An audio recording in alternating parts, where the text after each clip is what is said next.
नमस्ते प्रणाम। मैं हूं सोनिया यादव। अपने YouTube चैनल पे आप लोगों का स्वागत करती हूं और उम्मीद करती हूं कि आप लोग अच्छे होंगे। मैं एक देवी पचरा गीत सुनाने जा रही हूं। कैसा लगेगा कमेंट बॉक्स में आप लोग ज़रूर बताइएगा और लाइक शेयर सपोर्ट करना ना भूलें दोस्तों। छोटी छोटी छोहाड़ी के लौआ से फूटे हरा हो कि आप मैया ना मारे लावांगे के फाकवा हो कि आप मैया ना मारे लावांगा के फाकवा हो कि आप मैया ना छोटी छोटी छोहाड़िन के झिलंगा से खाटियावा हो कि आप मैया ना सोवनी बिया के नीचवा हो कि आप मैया ना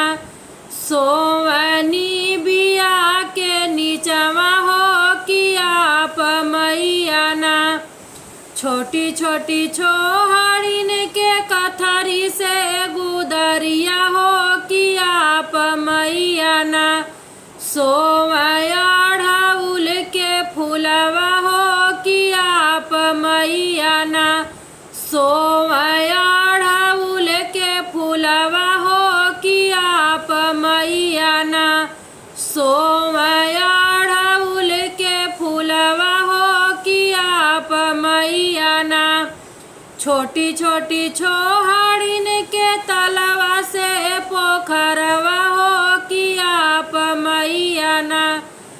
हो कि आप मैया ना मारे गंगा बीच लहरिया हो कि आप मैया ना मारे गंगा बीच हिलोरवा हो कि आप मैया ना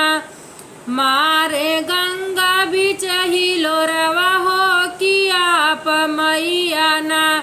छोटी छोटी छोहाड़िन के लौआ से फूट हरा हो कि आप मैया ना